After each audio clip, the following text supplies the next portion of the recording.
We celebrated 4th of July in the classic American way by eating American food, playing patriotic music, and playing with sparklers. Samuel did really well, considering I think it was his first time. He spelled out his name, he only got burned a little bit with the ghetto Russian version of fireworks, and he only almost burned Anna twice, which really is kind of a victory. Also, we played Capture the American Flag, which sadly I could not catch on video. We played with Boomerang on a playground and just generally had a grand old time. We also discovered our new favorite place, a magical place called Zifferblatt. It's an anti-cafe, which means you pay for the time you spend there, and then they give you coffee and tea and biscuits, and a fun atmosphere of hipster coffee shop with very comfortable seating. Here's Ryan climbing up into a reading nook.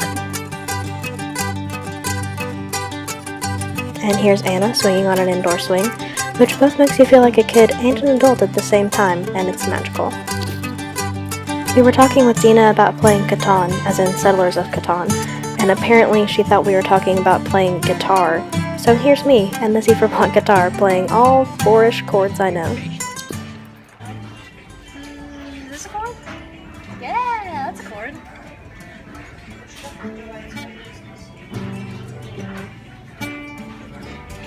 Dina says that there is a song which all people in Russia know how to play, which she demonstrated for me.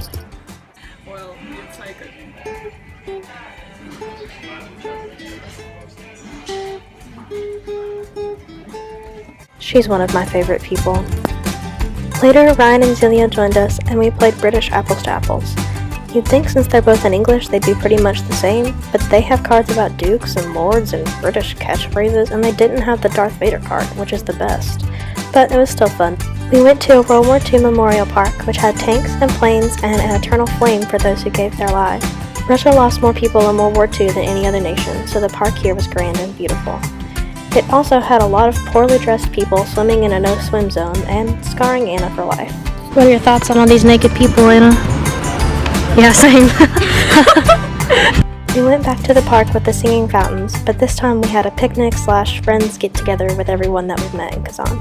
We did the whole thing. Picnic blankets, food, 2 liters, sweet tea, playing catch with an American football, playing frisbee. Also, right next to our party were some yoga gymnast people, and Chandler, who says hello.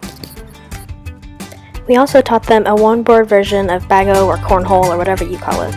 It was quite interesting to carry it onto public transport, but the Russians didn't seem to care, and they were amazing at it.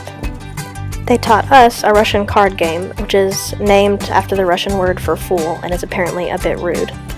We failed pretty hard at it. We had a Russian Tatar dancing circle as the sun set. You'll notice that none of the Americans are involved at all because we are, as most white Americans are, terrible dancers.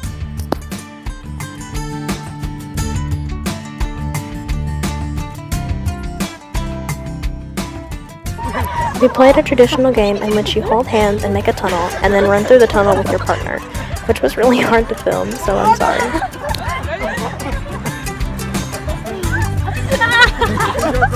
We went too fast.